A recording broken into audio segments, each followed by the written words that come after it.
Enggak punya harapan, Mbak. Harapannya mati.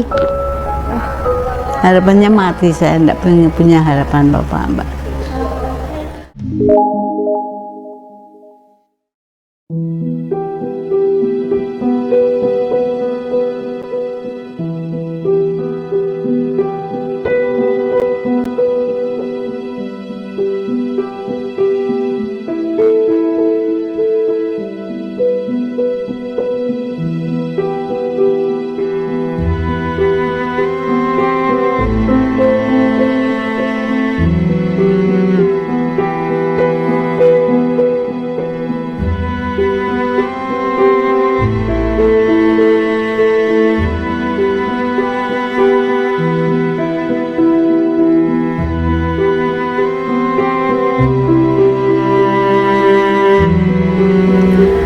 Sejarah berdirinya Panti Urip Harapan Ibu ini adalah tahun 1983. Pada waktu itu ibu-ibu anggota Dharma Wanita sebagai ibu asuhnya eyang-eyang yang ada di Panti Persinggahan Margowidodo.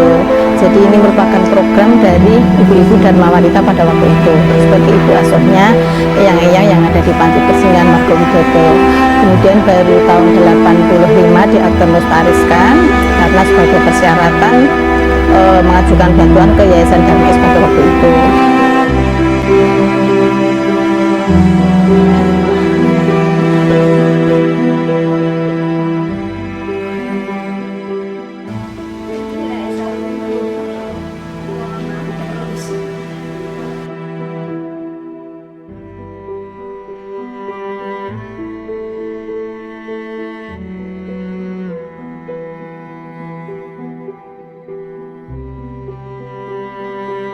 Untuk saat ini penghuninya ada 37 orang. Itu terdiri dari 36 eyang putri, 1 eyang kakung. Kenapa kok eyang kakungnya hanya 1? Karena memang sini prioritas hanya eyang putri. Eyang kakung itu dulu membantu di belakang, dan karena sekarang kondisinya sudah sepuh dijadikan penghuni panti. Saat ini karyawannya ada 4 ditambah 1 penjaga malam, jadi ada 5. Ada 5 itu yang kesehariannya mengurusi mbah-mbahnya. Kemudian untuk operasional di sini setiap bulannya setiap tahunnya itu kita mendapatkan bantuan dari Kemensos Jakarta lewatnya Dinas Sosial Provinsi, tapi itu belum tentu 1 tahun 1 kali. Kemudian dari Pemkot lewatnya Dinas Sosial itu juga 1 tahun 1 kali, tapi juga tidak mesti, tergantung dari tergantung dari pemerintah yang memprogramkan bantuan itu. Seperti tadi yang saya sampaikan, untuk yang Yayasan Dharma Is itu 3 bulan 1 kali, jadi tidak diterima tiap bulan, tapi 3 bulan 1 kali. Tapi alhamdulillah meskipun ya belum mencukupi, itu alhamdulillah sampai sekarang masih diberi paling.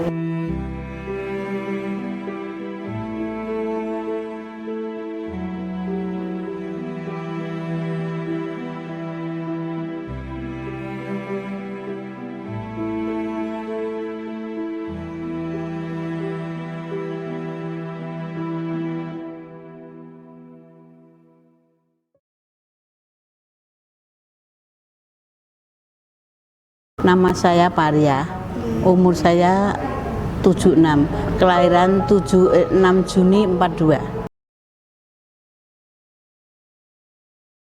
Asalnya Semarang saja. Ya 5 tahun November ini, Mbak. Tapi masalah tanggal saya nggak lupa teman.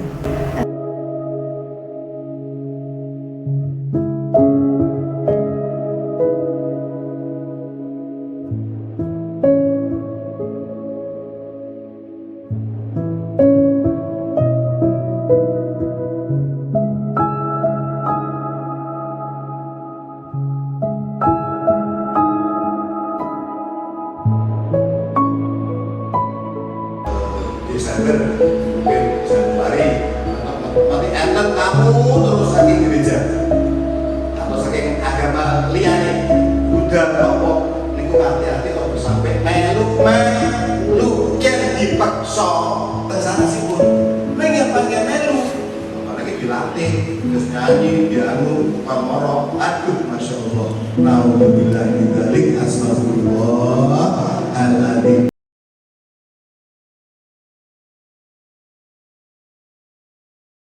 Itu sebetulnya saya tidak punya cita-cita untuk masuk ke panti. Berhubung saya dulu kan tidak punya anak, ngopeni ponaan. Tapi suaminya ponaan saya itu seakan-akan tidak setuju sama saya. Daripada nanti geger-geger, saya terus minta sama adik tapi bukan adik sendiri Mbak, adik ponaan gitu loh. Saya suruhkan cari, saya masukkan saja di panti gitu saja. Sebetulnya saya di panti itu tidak senang Mbak, tidak senang.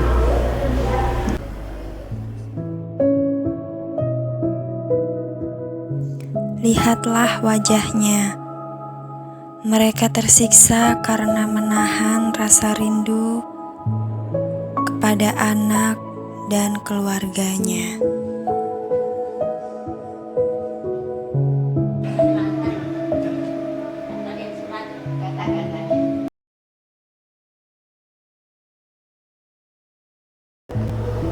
Harapannya mati. Harapannya mati, saya tidak punya harapan Bapak Mbak. Nah, itu bapak ibu meninggal, suami meninggal, gimana? Tidak ada yang saya ikuti. Saya mama saya ikut saudara-saudara, saya tidak mau Mbak. Lebih baik saya menyendiri gini saja, lebih baik tenang.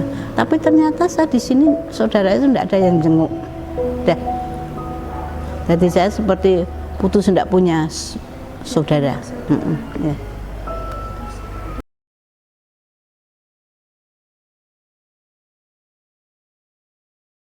Kalau saya tidak sedih Mbak, biar anak itu sudah biar ikut orang tuanya, itu sudah. Kalau saya tidak masa mengopeni sampai cilik, enggak. Berarti Mbak memaafkan? Iya, maafkan. Nah, saya cuma gini, mungkin dia belum sadar, saya gitu Mbak. Nanti kalau sudah sadar kan, dia tahu mungkin nengok saya apa gitu kan, nggak tahu tuh Mbak. Jadi sudah saya enggak tak pikir, sudah gitu. Bebas saya gitu.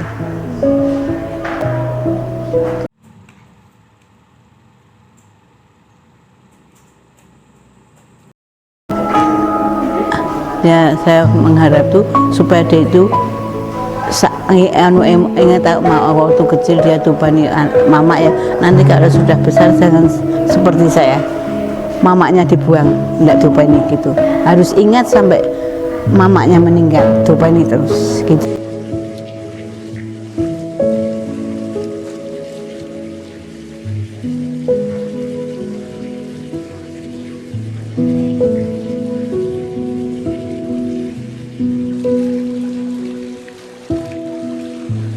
Mereka menjalankan aktivitas sehari-hari agar mereka tidak mengingat semua kesedihan yang ada di dalam dirinya.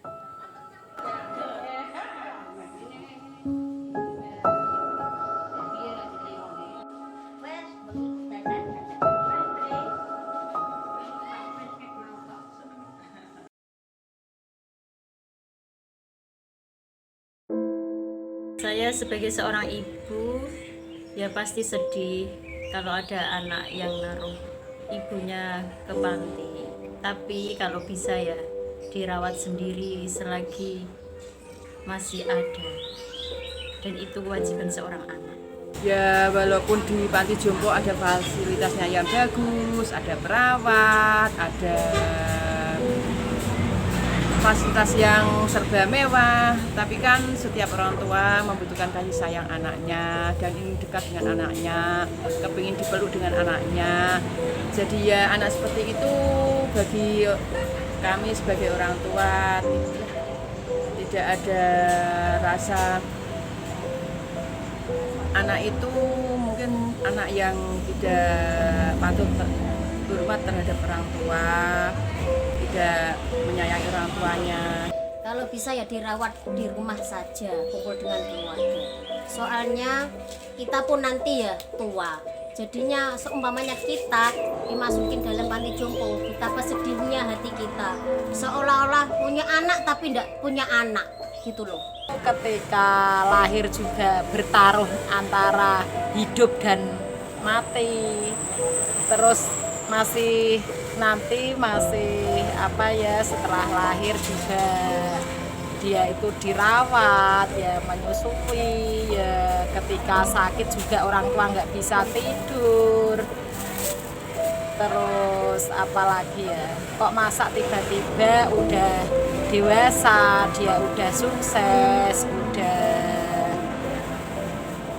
pokoknya udah terkenal lah, katakanlah kok kayaknya kayak habis manis pas dibuang gitulah.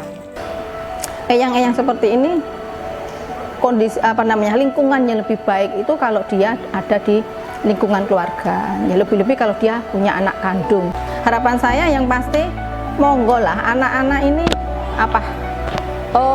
gantian merawat ibunya. Dulu satu ibu merawat 5 anak bisa, tapi sekarang 5 anak merawat ibu satu aja tidak bisa. Ya, saya berharap monggo untuk anak-anak yang lebih anak kandung ini, rawatlah ibu ini sampai waktu yang tidak terbatas, sampai mungkin ibu di pundut yang maha kuasa. Itu aja belum cukup untuk membalas budi kalian semua ya. Karena lingkungan yang terbaik untuk seorang lansia ini ada di tengah-tengah keluarga.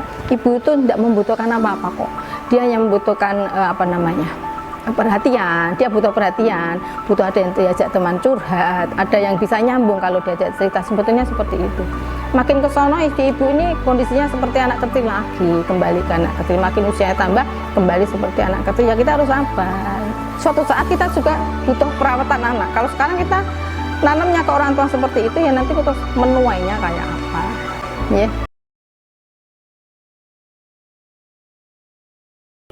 A'udzu billahi minasyaitonir rajim.